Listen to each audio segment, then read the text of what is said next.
After being discarded by an avoidant, you might have well-intentioned friends and family members telling you to just move on, to just get over it.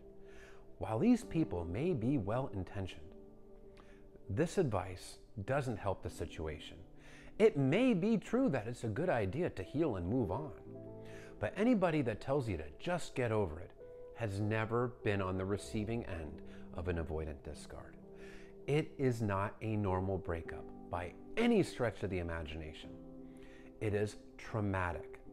It can be blindsiding. If it's a slow fade, it's agonizing.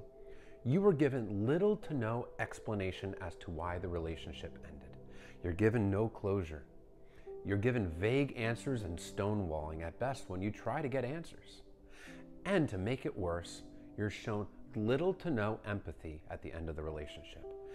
It is painful, it is traumatic, but healing absolutely is possible.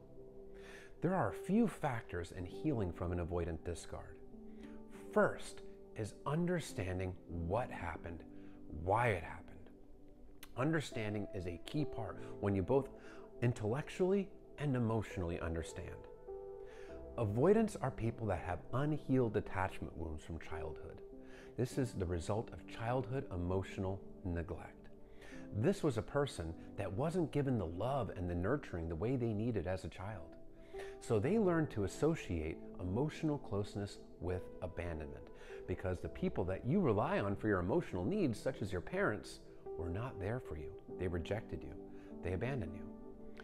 Now, if you're dealing with a fearful avoidant, you are also dealing with a person that likely had trauma or some sort of chaos in childhood as well.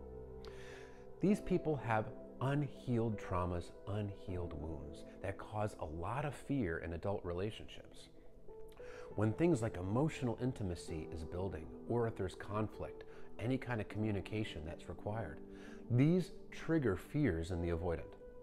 These fears become paralyzing. And this person, the way they learn to deal with emotional and relationship stress is to not deal with it. It's to bury it, it's to suppress it, not process emotions, avoid them, run from problems, stick their head in the sand like an ostrich, and avoid self-reflection, because self-reflection is the polar opposite of avoiding. And because this person doesn't self-reflect, they're unable to give you coherent answers as to why they're ending the relationship.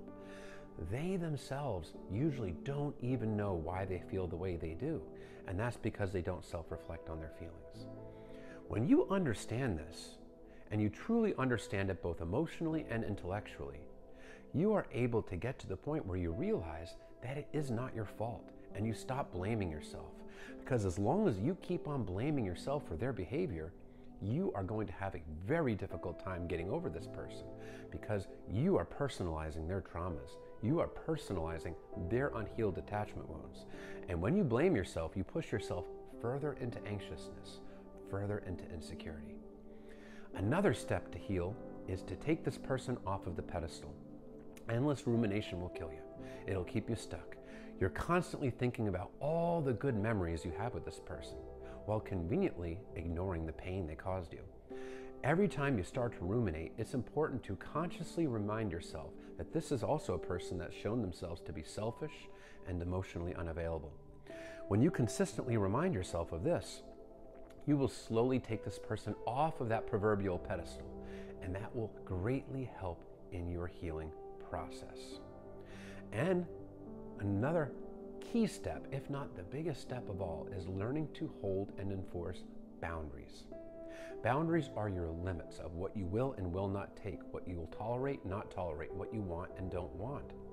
Your boundaries are your sword and shield. They will protect you from any kind of unhealthy relationship dynamic because you will stand up for yourself. You will make sure that unhealthy dynamics do not proceed. You will make sure that you stand up for your own wants and needs, and unhealthy relationships will not be prolonged. And it's a profoundly powerful message to know that you have your own back. When you send yourself a message through boundaries, you're telling yourself, I can rely on myself, that my wants and needs matter, and I can trust myself to stand up for my own needs. When you get to the point where you can trust yourself to hold boundaries, it really helps with the healing. There's a lot of factors into healing, but it can be done. It takes time, and you have to be patient with yourself. Practice empathy for yourself, because you didn't know what you didn't know. It's an unfortunate lesson. It's a lesson you didn't deserve, but it was a lesson you had to learn regardless. Take that lesson, run with it. Don't beat yourself up. Take them off the pedestal. Understand why they behave the way they do, and learn to trust yourself enough to hold boundaries. You can heal. It can be done.